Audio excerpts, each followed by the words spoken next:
Fans of Hunter x Hunter, Yu Yu Hakusho, and Yoshihiro Togashi, I got a few pieces of news on the man and what's going on, his latest rants, and all that good stuff. Okay, people, if you would take a quick second to hit that subscribe button and hit that bell to get notified. We drop new episodes of FORNEVERNEWS every Saturday, 12 p.m. EST, and throughout the week, we re-upload those segments for your viewing pleasure. Hit them buttons. Let's jump into the story. For starters, we got here that it says Yoshihiro Togashi's Chronicle book will be released on October 28th, and on it, it looks like we're gonna have Hunter x Hunter and Yu Yu Hakusho stuff alongside other things. I know he's had a couple of different manga. He had, was it Level E? And I believe Level E is on there as well. Yeah, that's Prince Baka is on there. So we're gonna have that. I believe he had a manga that got canceled that he tried to do back in like the 90s or 80s. It might have been even the 80s. And yeah, that's gonna be very interesting to see how the internet and some anime and manga fans react to when that becomes like public knowledge, because a lot of people don't know about this series. And let's just say, I'll give you a hint, the character design for the main character was exactly damn near identical to Keiko, yet they were a boy. Yeah, Togashi, I guess, was ahead of the time, and I believe that's going to be included in there. But either way, yeah, I'm excited for this book in general because it's Yu Yu Hakusho, Hunter x Hunter, Level E, more info on just Yoshihiro Togashi himself, and this looks like it's going to be a nice collector's. Hopefully they eventually translate this thing. Like, these are the things that fans like myself would go and run out in droves, like, dog, what is going to be in this? Is it going to give us like his life while he was writing this, some exclusive interviews when he was writing his first manga, what he thought of, why he created Level E? Like, there's so many things that I would love to know about. Like, please include that in this book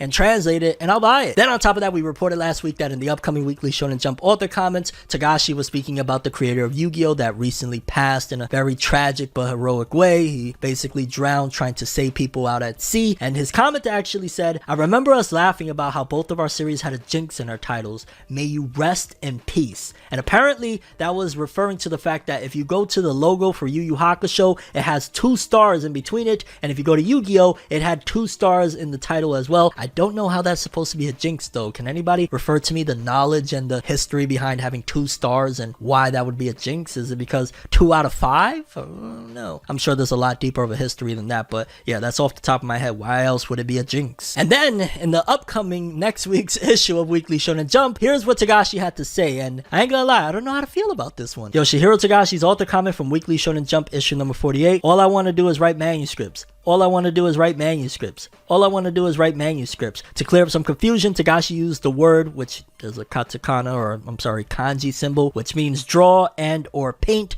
So pretty much he just wants to make the manuscripts and he don't want to do nothing else. He don't want to ink. He don't want to do all the other extra steps. He just wants to write manuscripts. What? Hey, I want you to write manuscripts. That's what I want you to do, dog. Like, please write all the manuscripts and let everybody else handle everything else. Just write more manuscripts. We're totally okay with that. If you want to write manuscripts for the next 10 years, that's all you want to do. It's easy for you. You don't got to hurt yourself or, you know, jeopardize your mental, physical health or anything like that. Write more manuscripts. We are totally behind you. We're going to support you. The return of Hunter x Hunter is like top 10 most read on Manga Plus, and it's been gone for how many years? Like, write more manuscripts, and trust me, nobody will be mad at you writing more manuscripts. And if that's all you want to do, by all means, please do. Webtoons, Webtoons, Webtoons. In case you don't know, Webtoons has had very, very interesting history recently with creators. A lot of creators basically saying that they get underpaid by Webtoons, and the model of payment just wasn't adding up, even for people that were getting paid directly for Webtoons originals. And apparently, according to this, they're cutting off even more funding for bigger projects and whatnot for Webtoons creators. This is a message directly from Webtoons Canvas. It says, "Hello, Canvas creators. We created the Creator Rewards Program, previously Beta Creator Credit, in 2018 to supplement our then newly established ad revenue sharing program. The program was intended to temporarily supplement ad revenue sharing program during its early phase. Despite initial plans to end the program earlier, we extended the program during the pandemic to provide further support." Shut up. You just knew that everybody was going to be at home. Just shut up. I'm sorry. I just hate when like these press releases just sound like straight up cockamanian bullshit. Like, no, you didn't. You was not thinking about a goddamn thing. You were thinking about everybody's going to be home. People are going to want to read more. Let's get some originals out there. Maybe we can make a spark while everybody's home. You was not thinking just stop. Because if you were thinking about people to begin with, people wouldn't have just been a month or two ago over the summer going crazy at how low y'all pay and stuff like that. What are you talking about? As the end of 2022 approaches, we wanted to let our creators know that we are officially ending the Creator Rewards program. The program will terminate once January rewards are paid out in February of 2023. We appreciate every creator who's been a part of the Creator Rewards program, and will continue our support through the ad revenue sharing program where people make pennies on there. We are also developing a tipping system to provide an additional form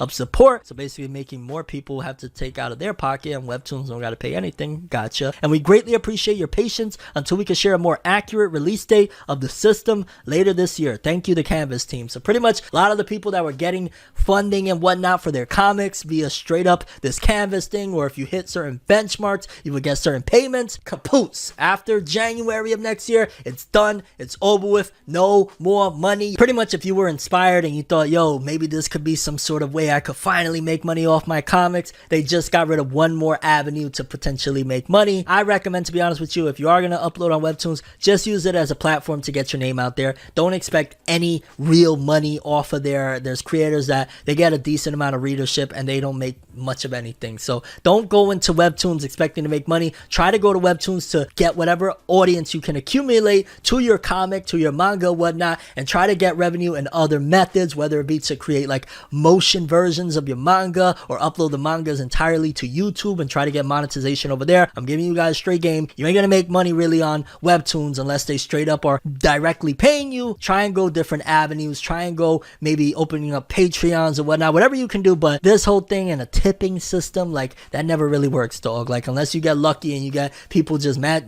it's not gonna be a sufficient way to sustain creators and whatnot. You're gonna have to find other avenues if you want to keep on sustaining your life as a manga and comic creator. And Webtoons takes a massive L for this. They've been taking a lot of L's, and it could be that financially they're not doing as well as they hope, or they were doing great. They were up during the pandemic where everybody was stuck at home reading, and now that everybody's outside and not really confined to their houses, they're probably like, yeah, the buck stops here, the money well went dry. But seriously, my heart goes out to all the creators that this is their dreams, man. You know, a lot of people dream of, I dream of one day having a couple of works that, you know, I can be proud of and actually get some sort of, you know, revenue stream going, but in general make creations that can be sustained by themselves financially. And when you see stuff like this, it just motivates me more that, okay, I gotta find other avenues, and eventually I gotta open up doors so that the people behind me can run through with their comics and whatnot. That's just straight up how I feel. And again, my heart goes out to the creators. Keep on creating. Don't let this stop you. Find other methods and keep moving forward. It's about how hard you can get hit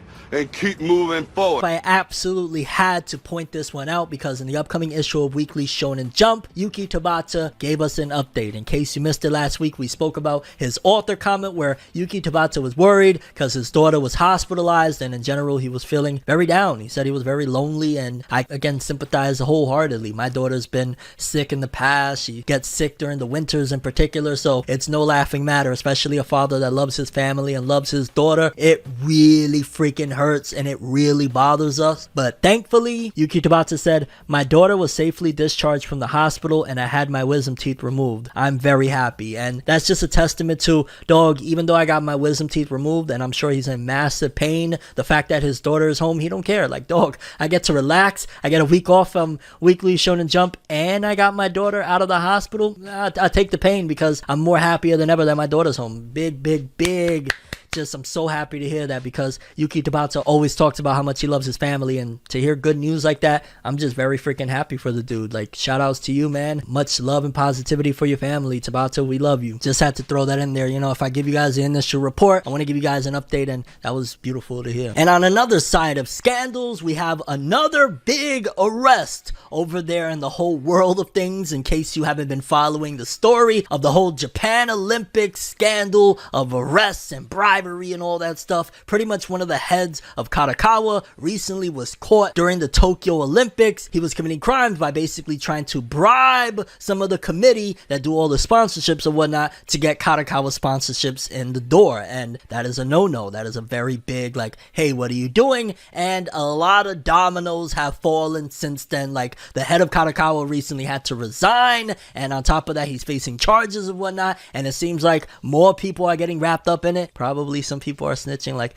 hey, how about you give me a slap on the wrist and I'll tell on all of these big corporate dudes on top of the people that actually were accepting the bribes. ADK Holdings president arrested in Olympic bribery scandal. Tokyo police served an arrest warrant to advertising firm ADK Holdings president Shinichi Ueno on Wednesday on suspicion of bribing former Tokyo Olympics committee member Haruyuki Takahashi with 47 million yen, about $313,500, to select ADK as a marketing agent for the Olympics, with police raiding the corporate headquarters of ADK Holdings on the same day. Police also raided the headquarters of toy merchandise company Sun Arrow on Wednesday, following prosecutors accusing Takahashi of accepting a total of 7 million yen, about $47,000, previously reported as 8 million yen, in bribes from Sun Arrow to select companies as the license maker of the game's toys. Police also served a fourth arrest warrant to Takahashi for allegedly receiving a total of 54 million yen, about $362,000, in bribes from ADK and Sun Arrow. And again, police has previously arrested Takahashi 3 times on suspicions of accepting bribes related to Olympic sponsorships from 3 other firms, Aoki Holdings Inc., Karakawa, and Daiko Advertising. Takahashi was also a former senior managing director of Japanese advertising agency and exclusive agent for the Olympic Japanese sponsors